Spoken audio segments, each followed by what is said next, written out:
And now it's time to talk about the man himself, Karl Marx, arguably the most influential figure in world history. A man who created the ideology that would inspire the system that ruled over a third of the world's population. An ideology that would kill 100 million people. And one of the three great ideologies that would clash head to head in the largest moral crusade of our day in World War II and in the Cold War, shaping the ground of the world you live in today. Marx had an absolutely massive impact on the world as we know it.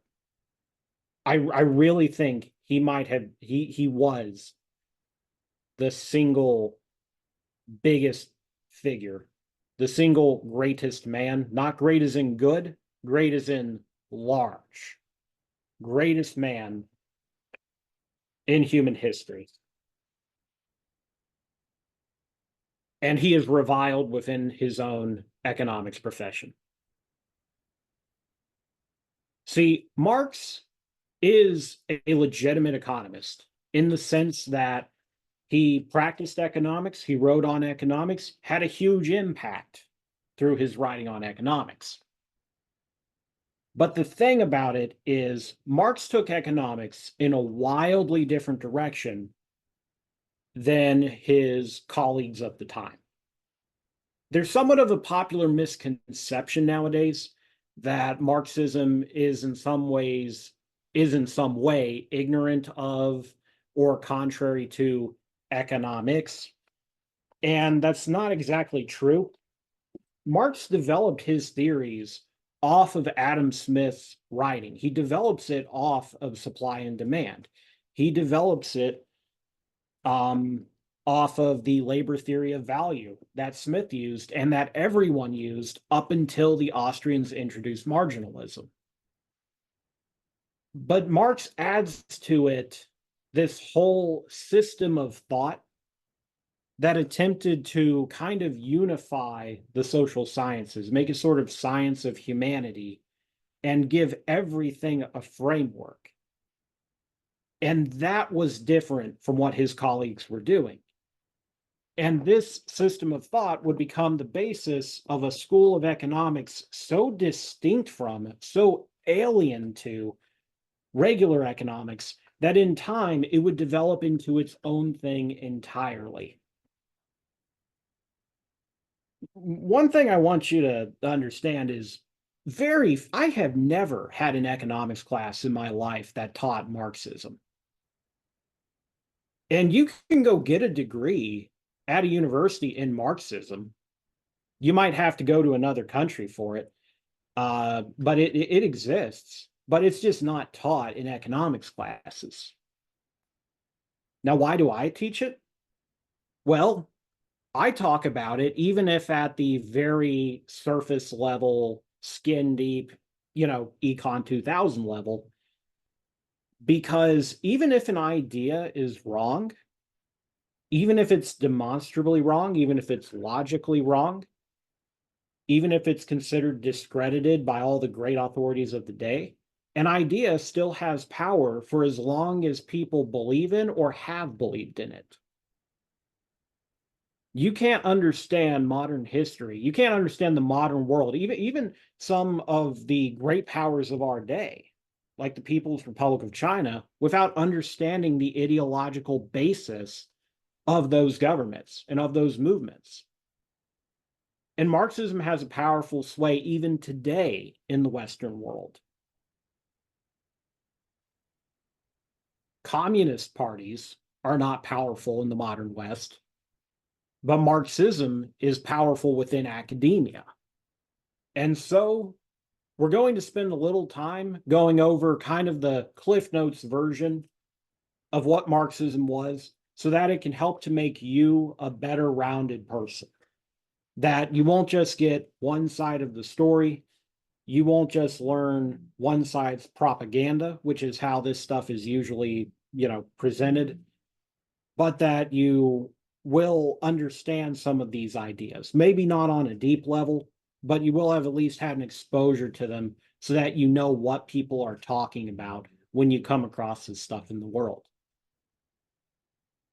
And once you know it, you start to see it in a lot more places than you would have realized. Now, Karl Marx came, for being such a titanic figure, he came from a very unassuming background. His family were kind of middle class, humble but not poor, humble but not struggling. They were ethnic Jews. I believe it was either his father or grandfather who had converted to Christianity. Marx is going to be an atheist in adult life, but they're ethnic Jews. They're an ethnic minority in a country that is not particularly friendly to minorities. And as an adult, his chosen occupation was muckraker.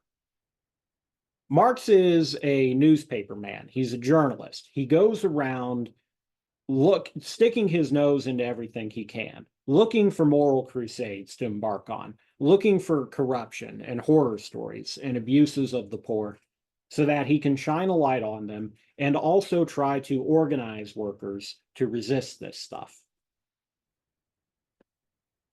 And to a large extent, he does this due to his experience living in England. As a young man, Marx is run out of Germany, out of Prussia, right? Germany as a country doesn't exist yet. Germany as a culture does, of course. He's run out of Prussia by the secret police, ends up living in Britain.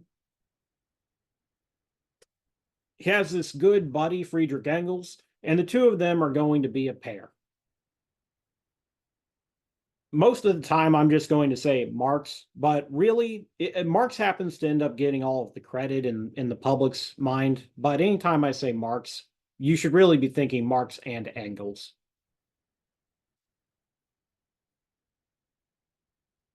And while Marx is living in Britain, he sees the world changing around him. The first industrial revolution has ended. The second industrial revolution hasn't quite started yet. But Britain is a very different place from Germany because Britain has industrialized. Britain has already undergone this incredible transformation from a world driven by tradition and by the old nobility to a world run by what Marx calls the bourgeois, the merchant classes. And Marx does not like what he sees.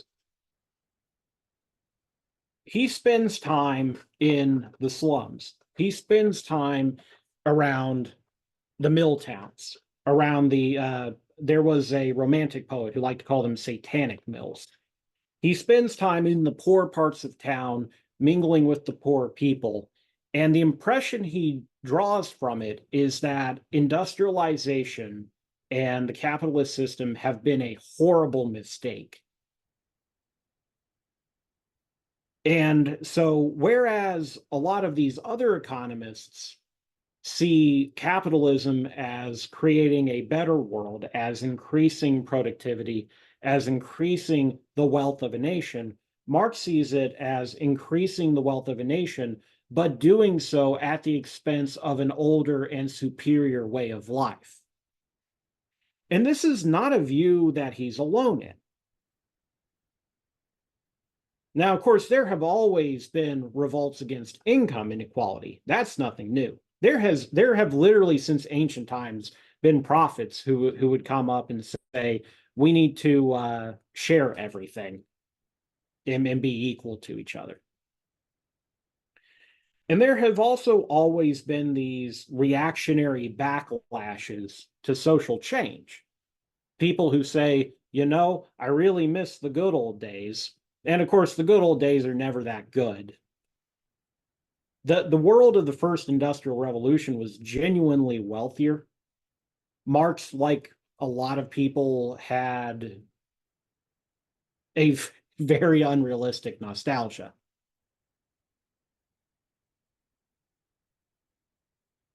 But there were, in Britain at the time, you have movements like the Luddites and the Jacobites who want to restore England to what they called Merry England, the old England of like folklore, the England of peasants and farms and shepherds. But what makes Marx different from these kinds of people is that firstly, he has a more progressive mindset in that rather than try to flee back to a past that never really was that good and that you could never get back to even if you wanted, instead, Marx is thinking in terms of improvement. The world's getting worse. How can we build a new world instead of trying to restore the old world? And Marx is going to present his ideas as being scientific. Now, Marx is not the first socialist. Socialism kind of begins in late 1700s, really more early 1800s. But socialism up until that point had mostly been what we call utopian socialism. Think hippies. And Your Worldly Philosophers has a whole chapter on them. They're great. I love them. Charles Fourier's a nut job. Robert Owens, I genuinely love. That guy was a good guy. But the utopians, they tend to be very dreamy people, very romantic. Oftentimes they are literally associated with romanticism. They want to build communes. They want to go live in the woods together. They have very impractical, wild schemes about, people overturning all social conventions, overturning all social institutions to go back to the land. In this time, you have things like the Oneida community. You have things like New Lanark and New Harmony. You have folks rejecting conventional society. But the big thing is that it's all voluntary. It's usually pacifistic in nature. And there is no pretense of science about it. It's almost more of like a lifestyle choice or a philosophy.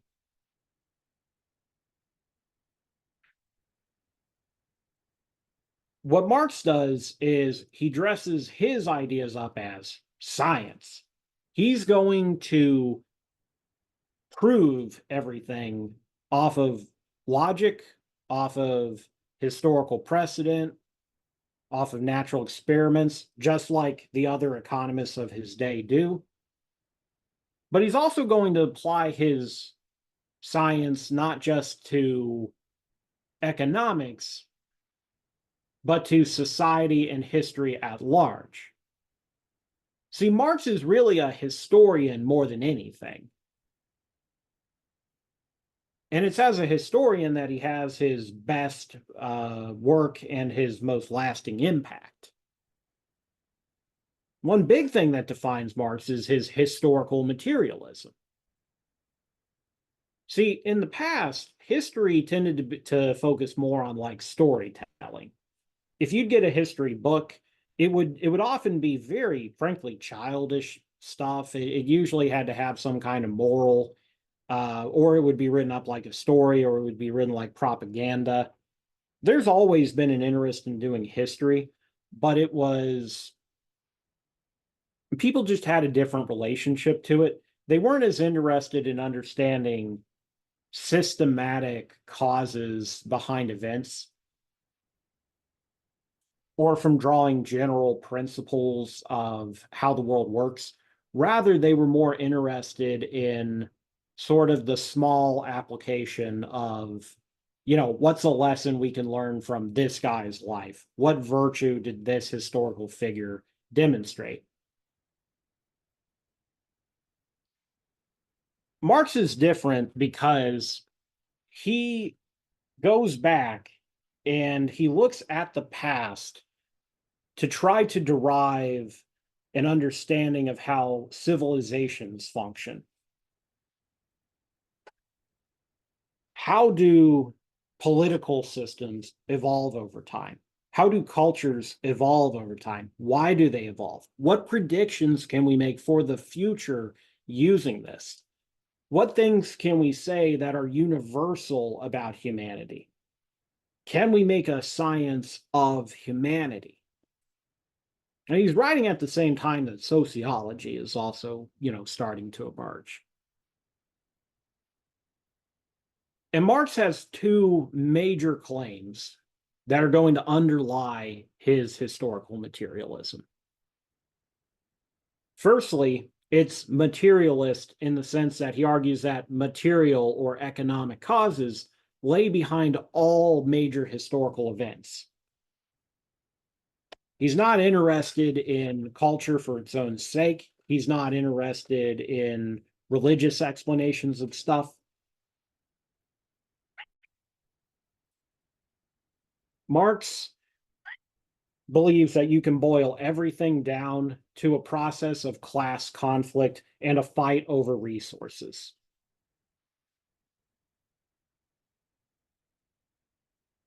Management of resources, management, the choices people make, all economic decision making is behind everything. Warfare, social change, art, everything goes back to the struggle for people to control the necessities of life. The other way in which he's a materialist is that he rejects the supernatural. Marx is a hardcore atheist, and we'll talk more about that in a moment. But he views religion as being bullshit. And when he comes along, he writes his Communist Manifesto in 1848. Again, near the tail end of the first industrial revolution, leading up to the second industrial revolution. Europe has this spasm of revolutions. I figure you all are probably too young to remember the Arab Spring, but about a decade back, actually a little longer than that, I guess, Obama was president. The Middle East had this wave of revolts. Several different Middle Eastern governments all toppled in the same time frame. Several of them degenerated into civil war. Well, Europe was going through one of those at the time. In France, the country has its second French Revolution. That's the one that you see in Les Miserables. Les Miserables is not about the French Revolution. It's about the lamer little one. In Italy, you have revolutions and attempts to unify the country by force. In Germany, you have revolutions and attempts to unify the country by force. They fail. You have revolts in Poland. You have revolts in Hungary. For the most part, the revolutionaries are classical liberals and they're nationalists. They're trying to throw off the shackles of foreign oppressors, as in the case of the Hungarians and Poles, or they're trying to unify their country with the Germans and Italians. They're just about all liberals in that they're all operating off of the same set of values as the Americans and the French had. We're going to create a freer world. We're going to create a smaller government, and it's going to be a government beholden to the people because it's going to be based on republican or constitutional monarchical values.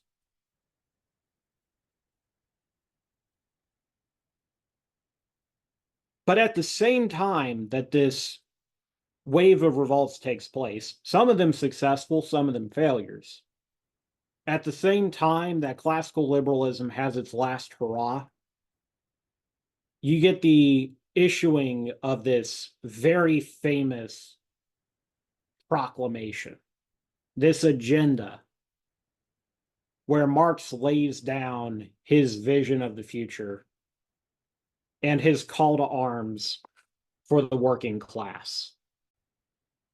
And this thing goes on to be in its own right one of the most influential documents in history, because it's like this bold declaration. It's similar in impact to the Declaration of Independence and the French Declaration of the Rights of Men.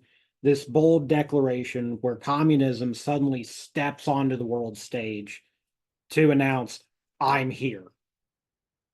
I'm here and I'm ready to go to battle with the world for control of it.